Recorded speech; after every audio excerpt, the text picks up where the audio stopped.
성경 구약 유딧기 제15장 유딧이 칭송을 받다 8 15장 8절부터 16장 20절 백성과 당국자들은 유딧을 찬양하면서 그녀를 관심의 초점으로 만든다. 그렇지만 유딧은 모든 사람이 보잘것없는 사람들 및 약소국들과 동맹을 맺어주시는 하느님께 관심을 돌리게 한다. 보잘것없는 사람들과 약소국들의 과감한 행동을 통하여 권세 있는 자들과 강대국들을 패망시키는 분은 바로 하느님이시다. 여호야킴 대사제와 예루살렘에 사는 이스라엘 자손들의 원로단이 주님께서 이스라엘에 하신 좋은 일을 보고 또 유딧을 만나 인사하려고 왔다. 그들은 유딧의 집에 들어가 모두 이렇게 말하면서 일제히 유딧을 축복하였다. 그대는 예루살렘의 영예고 이스라엘의 큰 영광이며 우리 결의의 큰 자랑이요. 그대는 이 모든 일을 그대의 손으로 이루었소. 그대는 이스라엘에 좋은 일을 하였소. 하느님께서도 그 일을 기쁘게 여기신다오. 그대가 전능하신 주님께 영원한 복을 받기 바라오. 그러자 온 백성이 아멘 하고 응답하였다. 온 백성은 적의 진영을 30날 동안 노획하였다.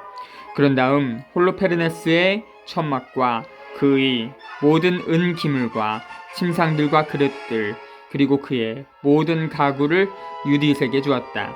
유딧은 그것들을 받아 자기의 노새에 싣고 수레들을 준비하여 거기에도 쌓았다. 이스라엘의 모든 여자가 유딧을 보러 달려와서 그를 축복하고 그들 가운데 몇 사람은 유딧을 위하여 춤을 췄다.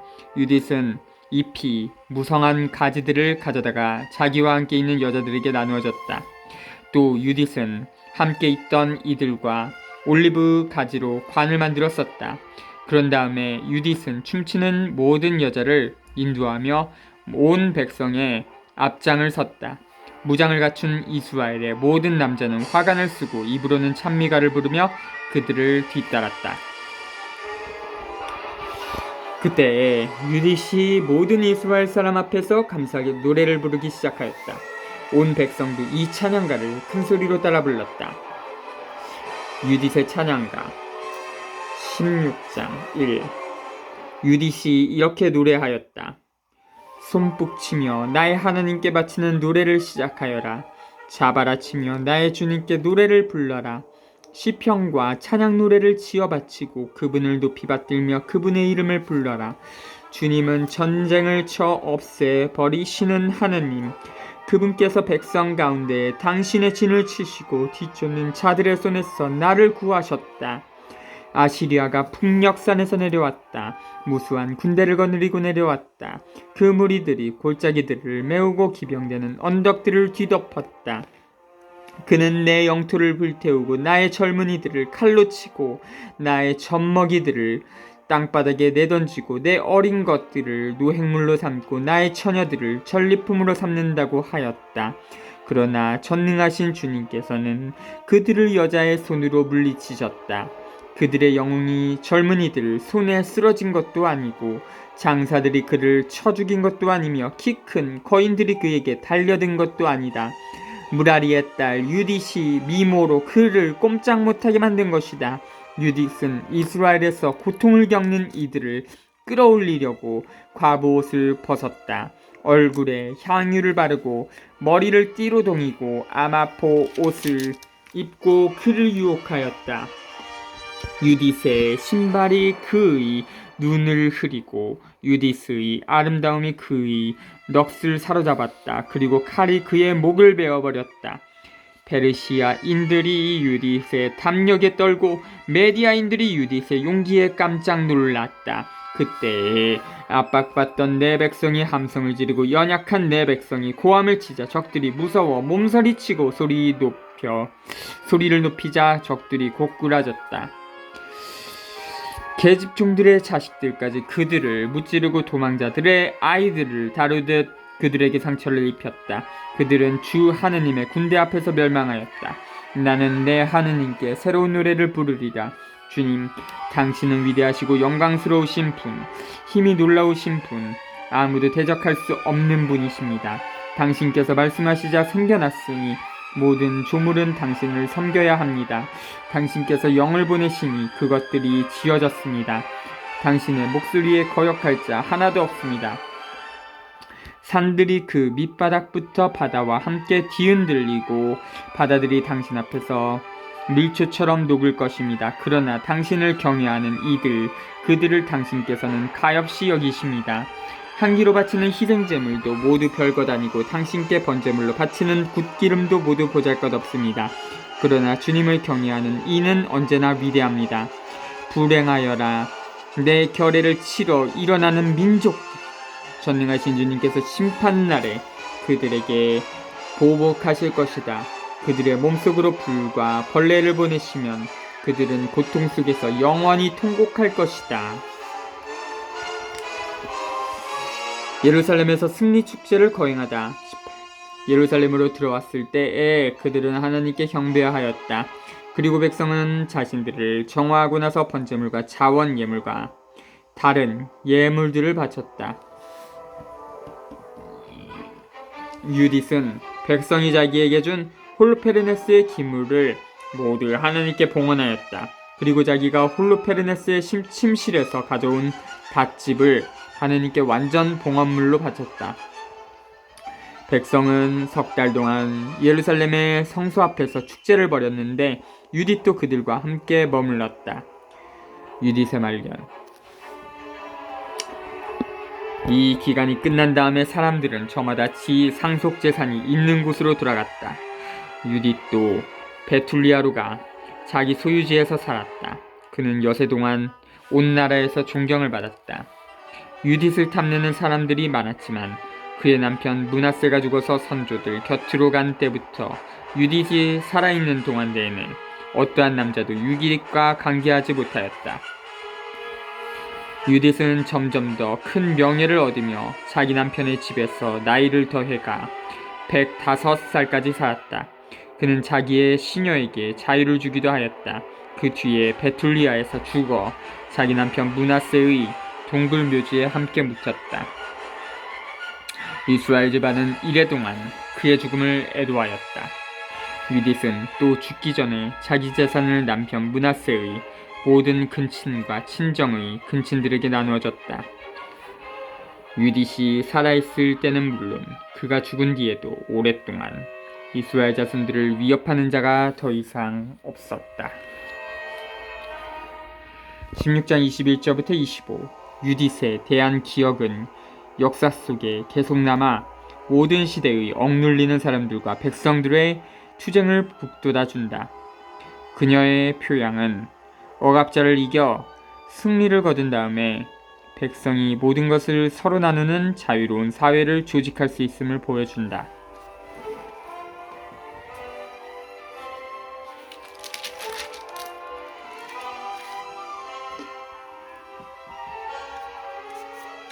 에스테르기.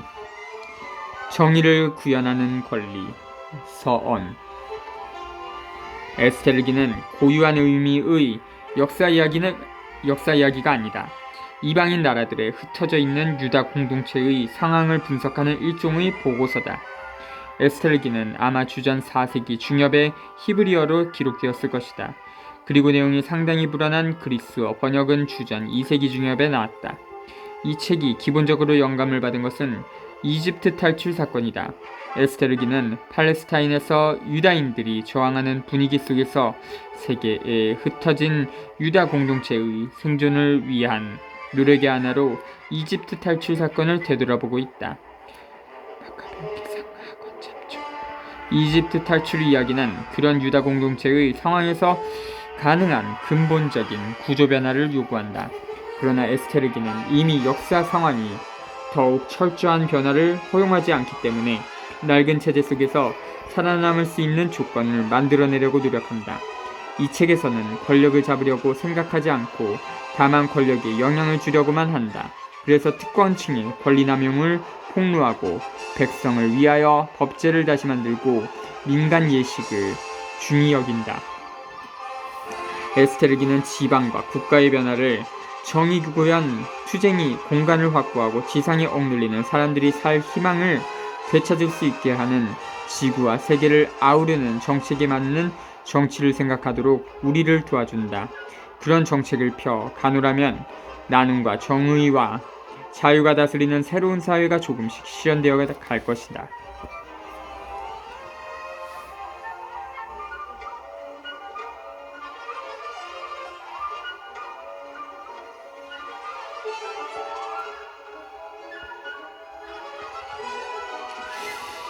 음... 1장 1에서 1장 1절 10일 모르도카이의 꿈은 이 책에서 이야기할 내용 전체를 간추리고 있다.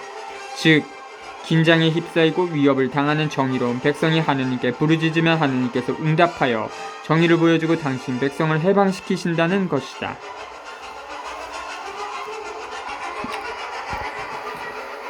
모르도카이의 꿈 1장 1절 1 크세르크세스 대왕 통치 제2년 니산달 초하룻날 모르도카이가 꿈을 꿨다. 그는 베냐민 지파 출신으로 그의 아버지는 야이르, 할아버지는 시므이, 증조부는 키스였다.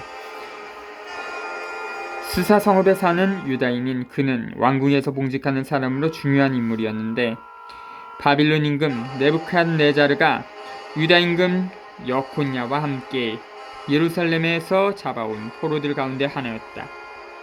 그가 꾼 꿈은 이러하다. 소리와 소음, 천둥과 지진, 소동이 땅 위에서 일어나고 있었다. 그때 거대한 용 2마리가 서로 싸울 태세를 갖추고 다가오며 크게 으르렁거렸다. 그들이 으르렁거리자 모든 민족들이 의로운 민족을 치려고 전쟁을 준비하였다. 그때는 어둠과 암흑의 날이었으며 환난과 공공, 재난과 대소동이 땅 위에서 일어나고 있었다. 의로운 민족 전체는 자신의 불행에 대한 두려움으로 혼란에 빠져 이제는 멸망할 것을 각오한 채 하느님께 부르짖었다. 그러자 마치 작은 샘에서처럼 그들의 부르짖음에서 물 많은 큰 강이 생겨났다. 빛과 해가 솟아오르고 비천한 이들이 드러눕혀져 존대받던 이들을 집어삼켜버렸다. 이러한 꿈과 하느님께서 실행하시려고 결정하신 바를 본 모르도카이는 잠에서 깨어나 이를 마음에 간직한 채 밤늦도록 모든 것을 낱낱이 이해하려고 했었다.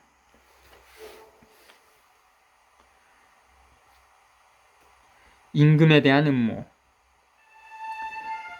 1절 12 모르도카이는 임금의 내시로서 어전을 지키는 가바타와 타라 2사람과 함께 궁에서 쉬고 있었다.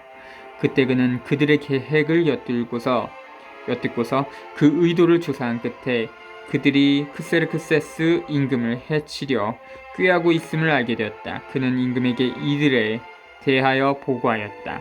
임금이 2 내시를 신문하여 그들이 자백하자 그들은 형장으로 끌려나갔다. 임금은 이 사건을 잊지 않도록 기록하게 하였으며 모르도카이도 이 사건을 기록하였다. 그러고 나서 임금은 모르도카이에게 궁전에서 봉직하도록 명령하고 이 일에 대하여 선물을 하사하였다. 그런데 어전에서 존대받던 이로 북의 사람 함무다타의 아들 하만이 있었는데 그는 임금의 2 내시 일 때문에 모르도카이와 그의 민족에게 해를 입히려고 꾀하였다. 1장 1절 12부터 1절 17 갈등은 왕궁에서 모르도카이와 하만 사이에서 시작된다. 하만은 음모를 꾸미는 자들 편에 서 있다. 모르도카이가 받은 상은 6장 1절부터 3의 내용과 어긋난다.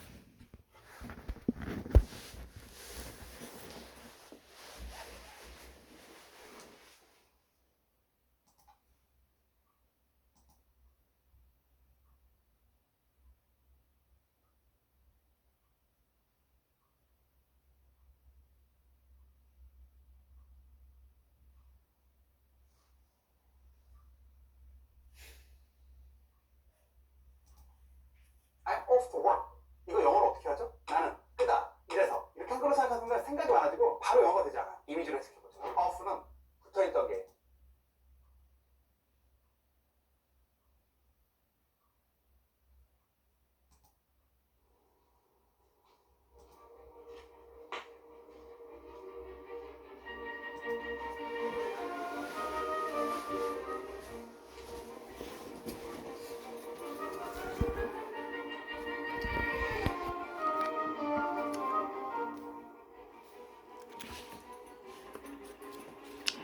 (1절부터) 8. 권력자들은 잔치를 무기로 사용한다. 첫 번째 잔치 3에서 4절은 권력을 한껏 자랑하고 고관 대작들과 지방 수령들로부터 떠받들면 받기 위한 것이었다. 두 번째 잔치 5에서 8절은 는 백성을 통치하기 위한 것이었다. 즉 1년 내내 백성을 탄압하고 수탈하다가 일주일간을 선물로 주는 시기였다.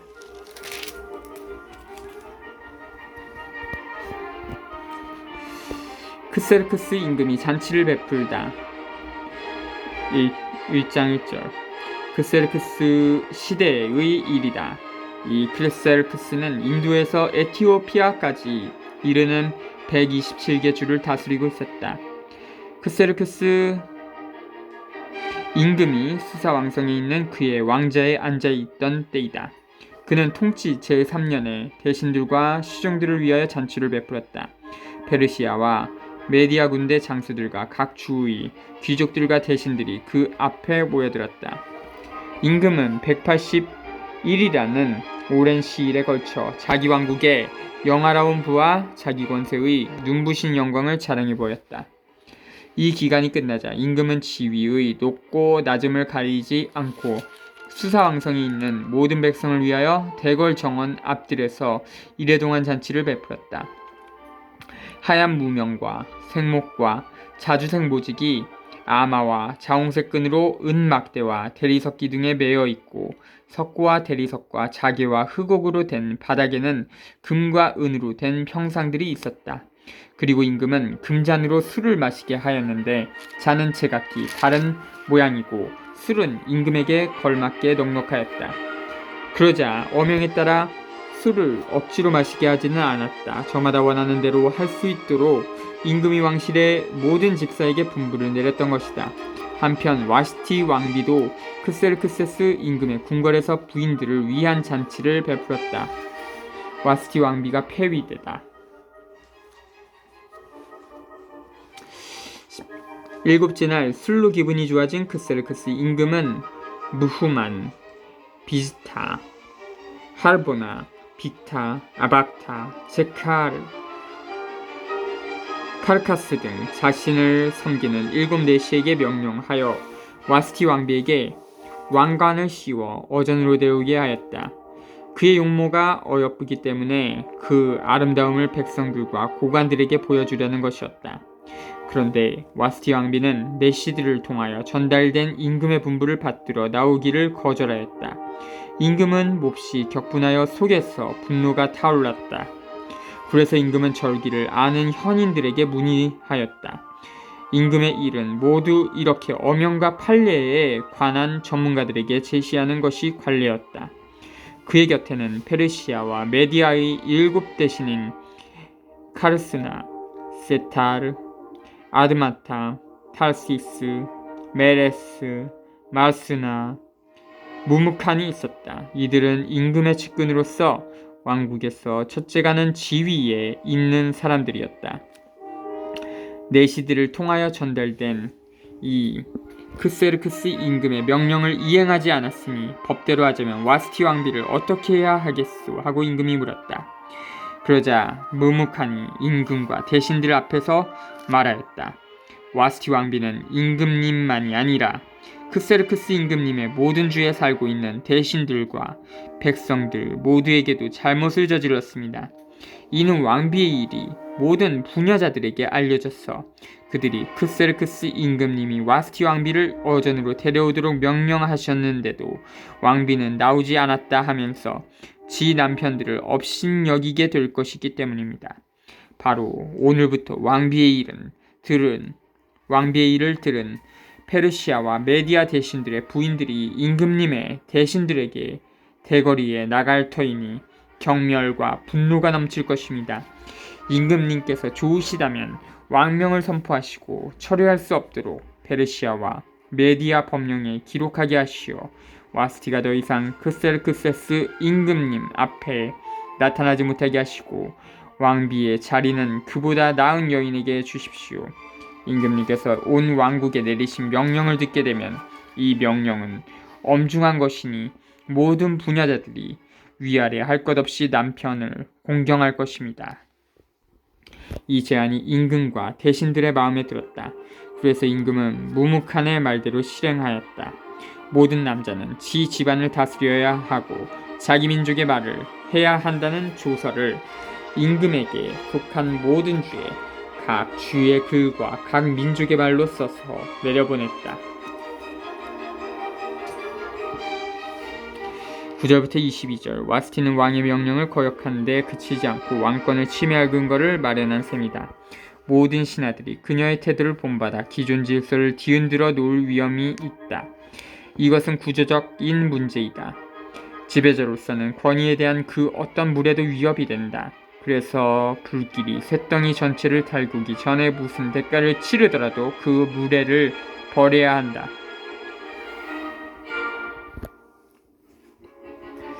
2장 1절부터 18절. 권력자들은 무엇이든 지나치게 사들이고 차지하려 든다. 그들에게는 많은 여자를 거느리는 일이 경제적 능력과 사회적 명망의 표시가 된다. 에스테르는 과부로서 억눌리는 가난한 사람들 출신이다. 그녀의 아름다움은 가난한 사람들이 부자들 앞에서 전혀 굽실거릴 필요가 없음을 보여준다. 그녀의 이름은 아마 숨겨진 여인 또는 숨기는 여인이라는 뜻일 것이다.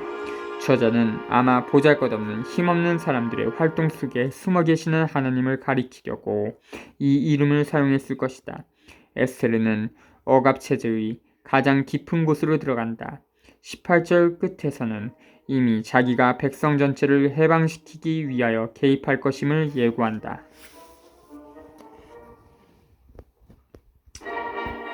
에스테르가 왕비가 되다. 2장 1.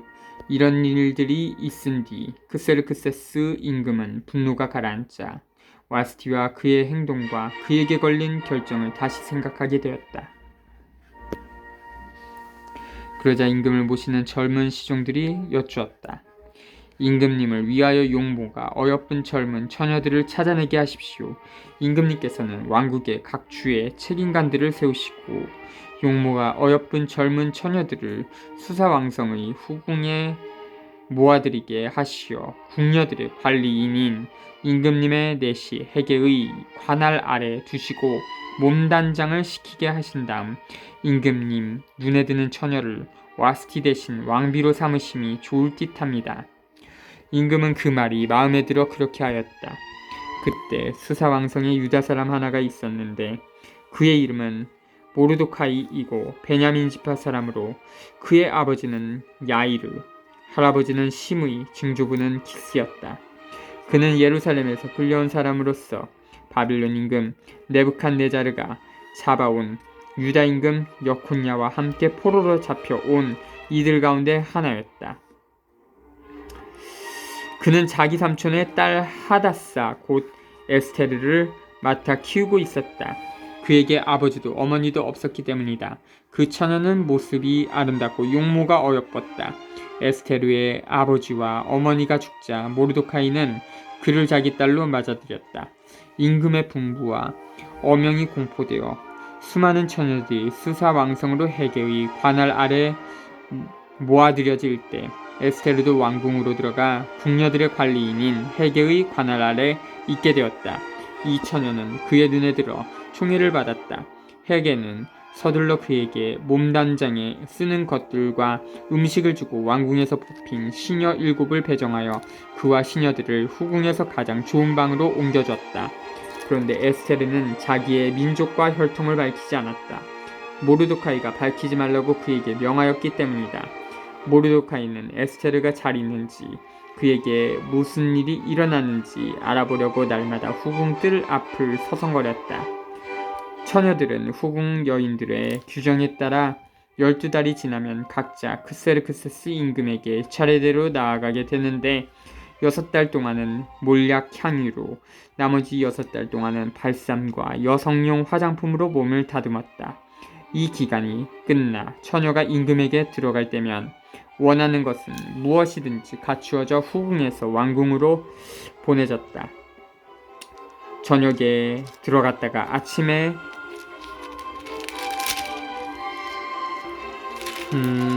돌아오는데 이때는 4명 부들을 관리하는 임금의 넷이 사스가즈 관할 아래의 다른 후궁으로 들어갔다.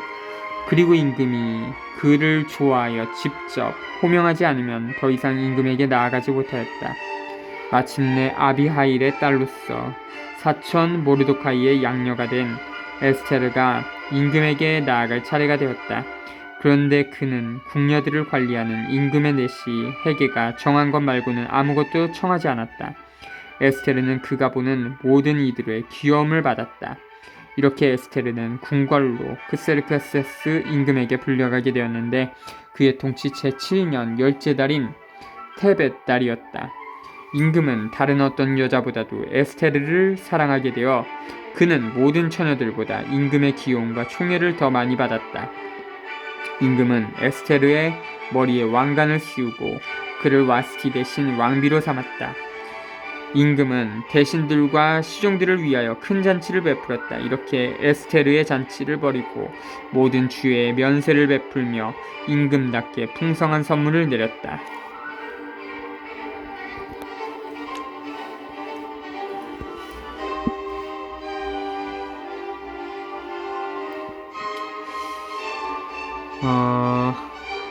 모르도카이가 역적 모의를 밝혀내다. 처녀들이 두 번째로 모집될 때 모르도카이는 궁궐 대문에서 근무하고 있었다. 에스테르는 모르도카이가 명한 대로 자기의 혈통과 민족을 밝히지 않았다. 모르도카이의 양육을 받을 때처럼 에스테르는 그가 말한 대로 하였다. 모르도카이가 궁궐 대문에서 근무하고 있을 그때에 어전지기들 가운데 빅탄과 테레스라는 임금의 넷이 둘이 불만을 품고 크세르크세스 임금을 해치려 꾀하였다. 이 일이 모르도카이에게 알려져 그는 에스테르 왕비에게 알리고 에스테르는 이를 모르도카이의 이름으로 임금에게 고하였다. 13. 이 사건이 조사되어 사실로 드러나자 그 두 사람은 말뚝에 매달리게 되었다. 이 일은 임금 앞에서 궁중일지에 기록되었다. 19절부터 23절, 1장 1절, 12부터 1절, 17주첩조에서 이미 이야기한 사실에 대한 또 다른 해석이다. 여기에서 모르도카이는 에스테르를 통하여 왕에게 고한다. 그러나 이 대목에는 상에 대한 말이 없고 하만이 음모자들 편에 섰다는 말도 없다.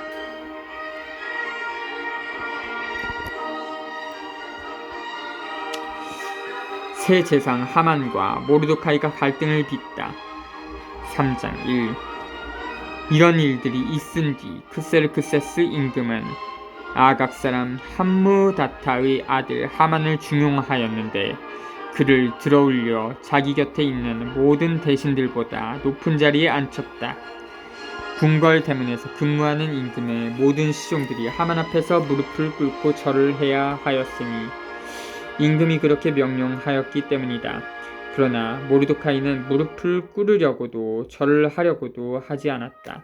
그러자 궁궐 대문에서 근무하는 임금의 시종들이 모르도카이에게 자네는 왜 임금님의 명령을 거역하는가 하고 말하였다. 그들이 그에게 날마다 권하였지만 모르도카이는 끝내 듣지 않았다.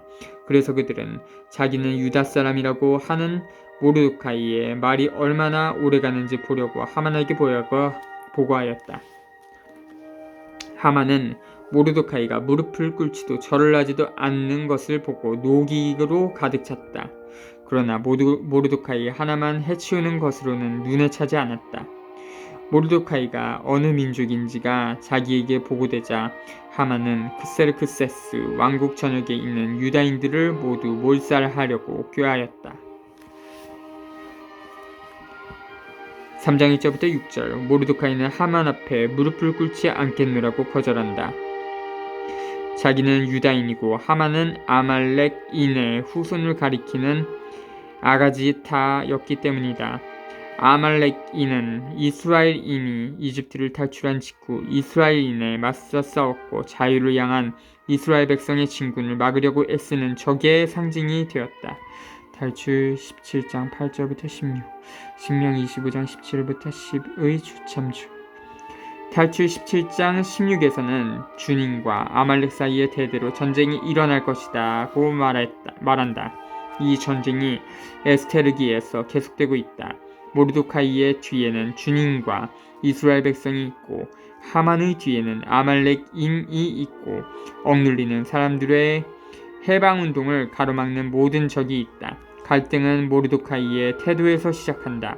즉 억눌리는 사람들이 억압체제를 물리치고 그 체제를 신적인 것으로 알아 흠숭하거나 그 체제에 순응하기를 거절하기 시작한다.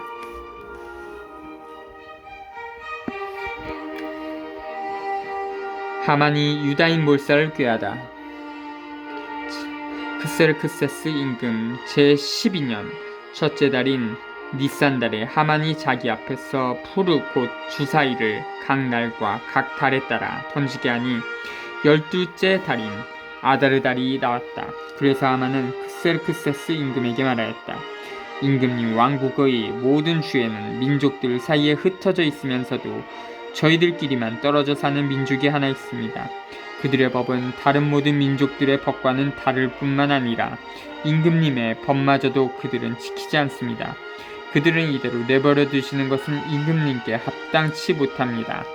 임금님께서 좋으시다면 그들을 절멸시키라는 글을 내리시기 바랍니다. 그러면 저는 은 1만 탈렌트를 달아서 행정관들 손에 넘겨 내 탕고에 들여놓게 하겠습니다. 그러자 임금은 인장 반지를 손에서 빼어 아각 사람 함무다타의 아들 유다인들의 적 하만에게 건네주었다. 그리고 임금은 하만에게 말하였다. 은은 그대 차지요. 이 민족도 그대가 좋을 대로 처리하시오. 그리하여 첫째 달 14흔날에 임금의 서기들이 불려가 모든 것을 하만이 명령하는 대로 썼어.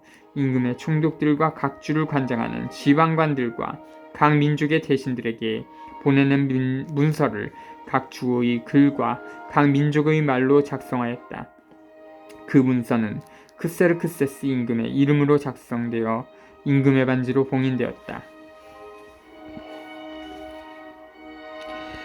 7절부터 11절. 페르시아에서는 정월에 주사위를 던져 무슨 일을 기념하거나 결행할 날을 결정하곤 했다.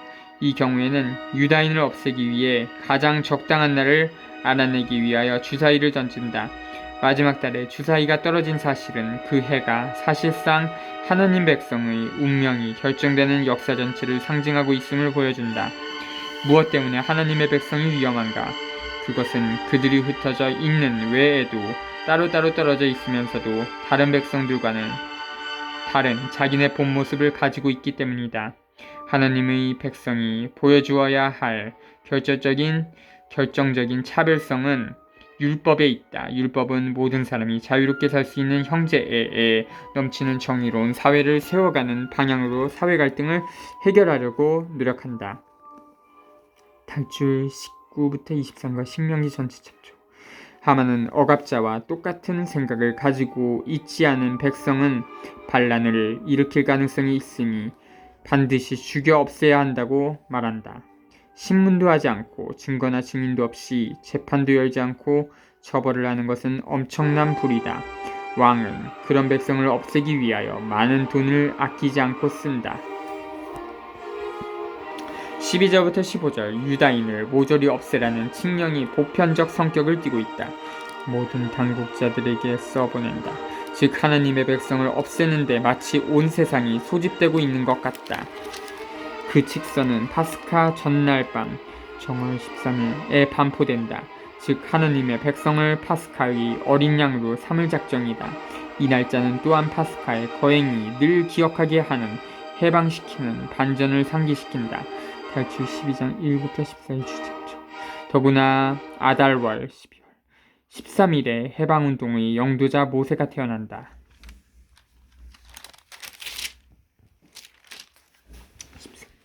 그런 다음 파발꾼들 편으로 임금의 각 주에 서신이 발송되었다.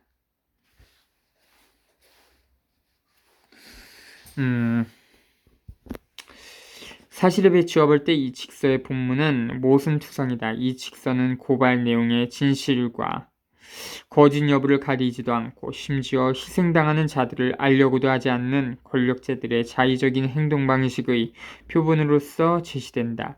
백성을 탄압하고 수탈하는 체제가 절제, 관대함, 질서, 문명, 발전, 평화의 이념으로 꾸미고 있는 모습은 볼만하다.